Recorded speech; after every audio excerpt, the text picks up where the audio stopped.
Hey everybody, quick little intro here. Dave and I have decided to switch things up a little bit. We are feeling like our box office section is taking up way too much space in our regular episodes. So what we're going to start doing is we're going to take like the weekly box office or look at the monthly box office and kind of do a reflective mini episode, which is what you're going to listen to right now. We did not record an actual intro for this, so this is me just saying hi, letting you know what's happening, and hope you enjoy it.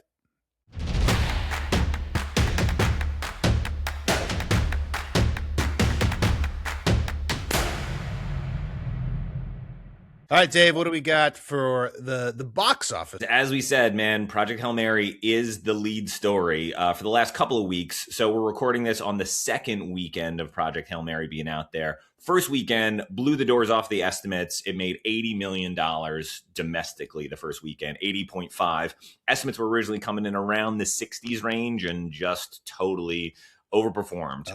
Really good for Amazon, MGM, who released it. Really good for just box office in general. Theater going in general. Now we're recording this on the second weekend, and it's looking like it's probably going to make around 55 million for this second weekend, which is just an awesome hold, Max. If it made $53 million, it will only drop 34%. Which is less than what Oppenheimer dropped, less than what Dune Part 2 dropped. They did $25 million over the week. That's insane, man. Yeah, insane. the numbers on this are really impressive. People were going. I was in sold out theaters on a Monday night. Wow. Well, okay. Some other updates around the box office. Hoppers, which is an animated movie by Pixar and Disney, came out a couple weeks ago. Disney and Pixar spent a hefty amount on this. I think it was like a $200 million ish box office. It's making about $138 million in North America, roughly double that worldwide. Great reviews. People really love it. Anecdotally, I know some adults that probably went because of their kids, ended up leaving being like, pretty good. And that's very much the classic Pixar model, which is like you go with the kids, but the parents end up walking out more in tears. In a good way. I went to see Wall-E. I cried so hard that snot came out of my face. I don't even know where it came from, and just covered my hand. And I had to sit there for the last 10 minutes of the movie being like, But yeah, it's good to hear that Pixar are returning to form here a bit. That's lovely, Max, to hear, and not creepy at all that you are going with snot covered hands to a theaters with kids. The kids probably watch me walk out of there and be like, check out this crybaby.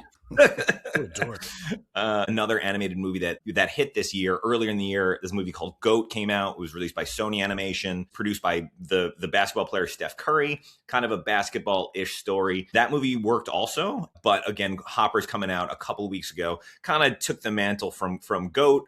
And then it's looking like the next Super Mario Brothers movie, Super Mario Galaxy, is like on the horizon, and will probably eventually eat Hopper's lunch in early but still, it's heartening to know that like all these animated movies have made a profit and had their moment before, frankly, the next one takes control. I think the numbers for Super Mario Brothers 2 are going to be pretty huge. Yeah, it's also interesting because Goat was a less expensive film than Hoppers, and even though Hoppers was expensive, I'm guessing Mario is probably like, I mean, they're just paying people on that movie. It's a sequel, the franchise, big stars, they added cast members, so probably spend more money on the animation. And Mario Brothers 1 made $1 billion, and that it's so scary that's the North Star. To make $1 billion. Jesus. I think, Max, you said you're maybe going to check out Hopper sometime, maybe even today.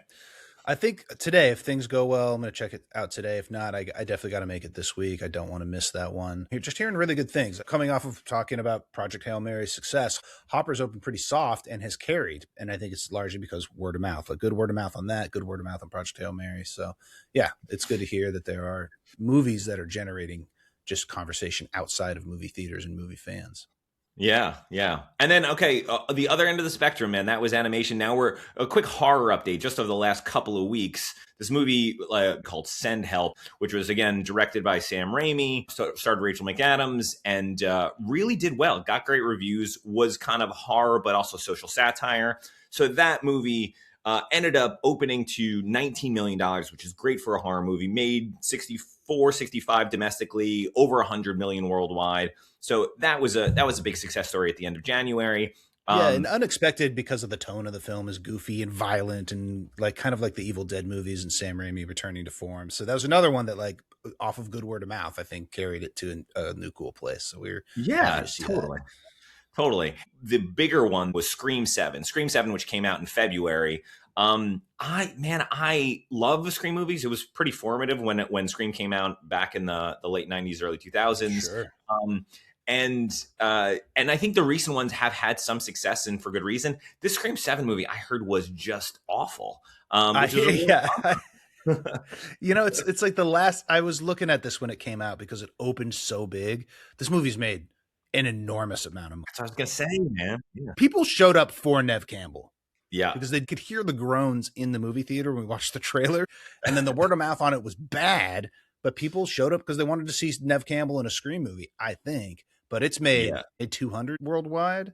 191 is what I'm saying. As Yeah. of this Sunday, it ended up opening to $64 million. Kudos to the marketing. Again, kudos to a brand that people still will go back to and Mhm. love. Ghostface is kind of become a part of American pop culture.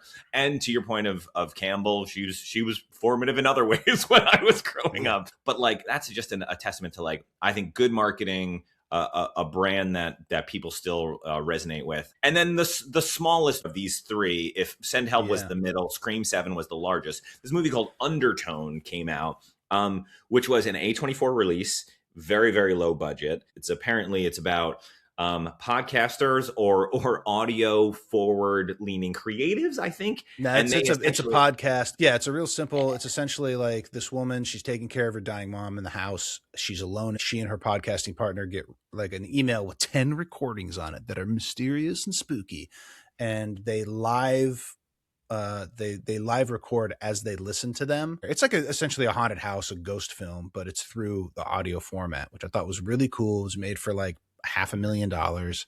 It's grossed like 16, which is pretty awesome. awesome.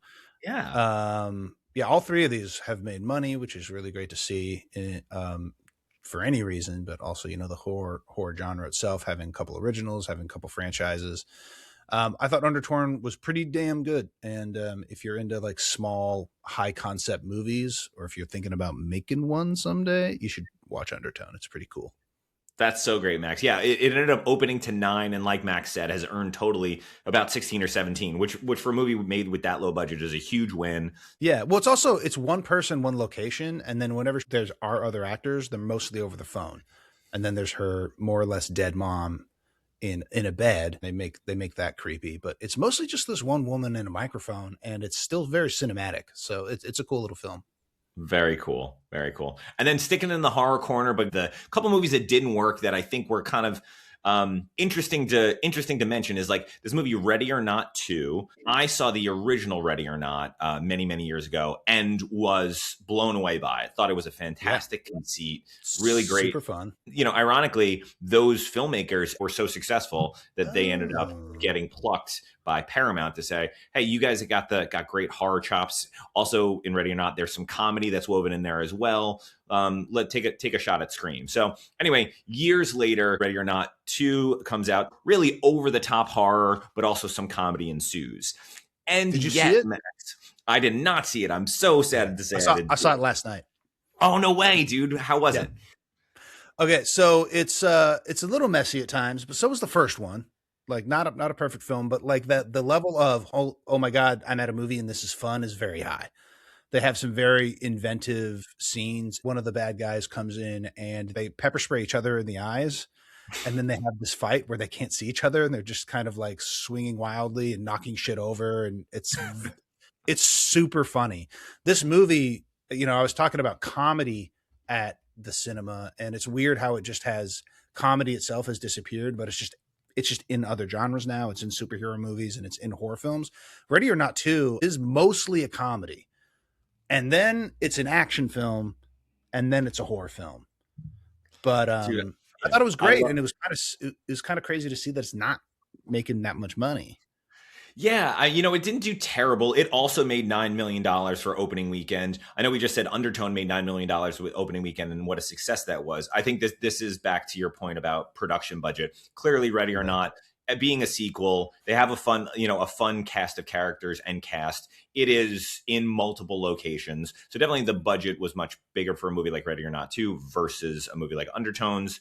And then it had a pretty precipitative drop off. So now it's totally only made about 13 million, which is pretty big drop. Yeah. And then Max, I think you put this on like another movie with also modern storytelling with a woman in peril in the center of it, but also a woman empowered in the center of it. This movie, Mm-hmm. They Will Kill You, starred Zazie Beetz and had a really cool premise, I thought.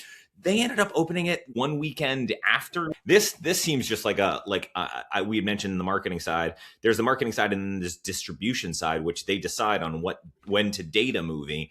And I've expressed like there is a lot of science that goes behind this. This seems like a huge fuck up for both of these studios to put these two movies right Yeah. by each other. I So mean, I think they tried counter programming with Ready or Not 2, putting it against Hail Mary, but it turns out Project Hail Mary is a movie for everybody. So everybody went to go see that. And Ready or Not 2 and They Will Kill You are both, a working class person is thrown into a world where the richest people in the world who happen to be like Satan worshiping, the most dangerous game, hunting humans type of stuff, which is, reflective of how a lot of us feel in society, that the rich get away with doing whatever they want, including murder. And it's very like wish fulfillment because the woman at the center of the film kills them or attacks them or inflicts the same violence on them that they on us. So it's like these two were like the exact same movie. And I'm a little surprised that, at least, like, I understand Ready or Not thinking, hey, counter programming, this might work, but They Will Kill You comes out a week later, like not a couple months later. Is a weird time to just dump that film. Totally agree, man. Totally agree. And I think I saw more marketing for They Will Kill You actually than Ready or Not, but I liked both of their marketing. It was bold, Yeah. it was in your face, it was really interesting graphics. It played with a lot of the humor and absurdity of both premises. And I think it was really clever. I think so The that's why I'm trailers not. got good reactions in Yeah. theaters. I don't know if you saw the trailers in theaters. I'm sure you did, but like, yeah, I thought both of them clocked like strong reactions, but they just, I did, and social sentiment for both was really encouraging. I think it was just again sad that the market was just saturated both at the same time. So right. not a marketing fuck up to me. That's a distribution fuck up to me. Sorry for the marketing nerdophile wording, but that's why. But like it sounds like Max. Would you encourage people to say Ready or Not too? I would, yeah. I think Yeah. it's a really fun time. If you got a problem with violence, you don't like to see blood. It's not really like gory, but it's bloody. So if that's not your thing, stay away from it. But it's really fun, goofy, a great adventure. You see some stuff in that movie that feels unique to that movie and that franchise, and I would encourage anyone to check it out. That's so cool. Okay, rounding out the box office, romance, love, sex, sensuality, all happening in 2026, my friend. Yeah, in many different ways too. So we had Wuthering Heights, this big grandiose literary adaptation, kind of a rock and roll adaptation of the book that was not super accurate. It did pretty well. It didn't do amazing. It did really well worldwide, but I think it underperformed a little bit in the States, but a hit nonetheless.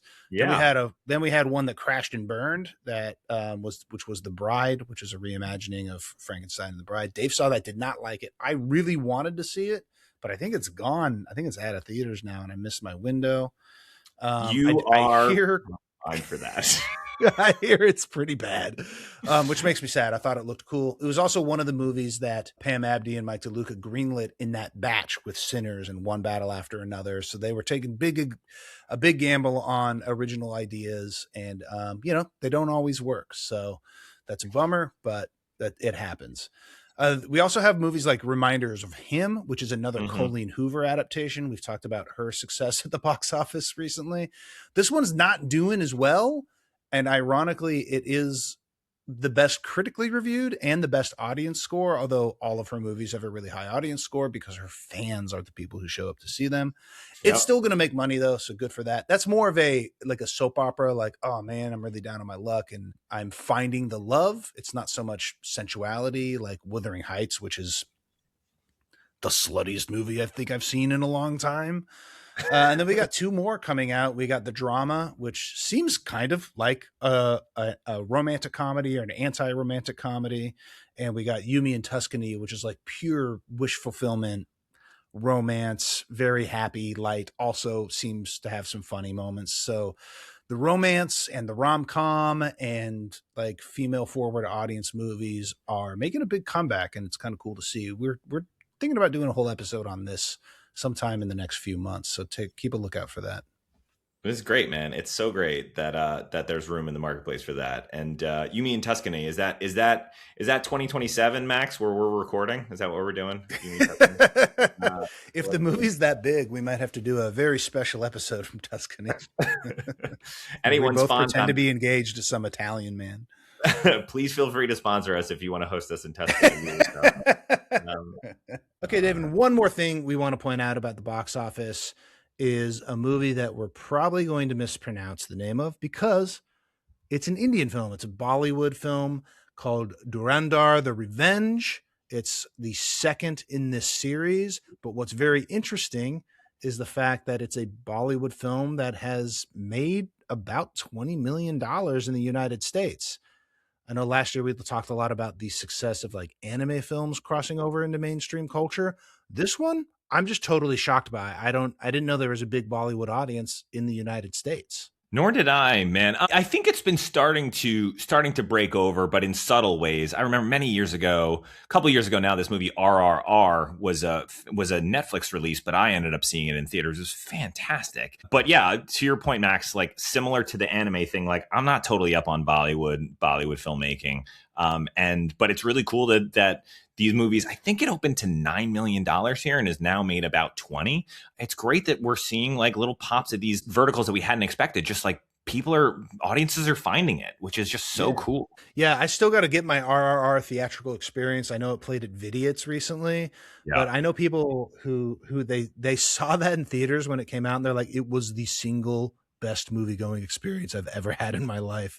I think it's largely because the theaters kept selling out in LA. So you had this really like amped up, enthusiastic audience going to see it. The movies are long. I mean, this movie is a 4-hour movie. So the fact that they've done $19 million at the box office in and of itself is very, very impressive. So we'll see how that ends up, and we'll see if that leads to anything interesting. All right, everyone. We also did not record an outro for this. So Max, again, just saying thanks for listening. We'll have these mini episodes a bit more streamlined in the future. Maybe. I don't know. Dave and I have jobs now, so we will do the best, but we are at the mercy of our overlords. Thanks, and we'll see you at the movies.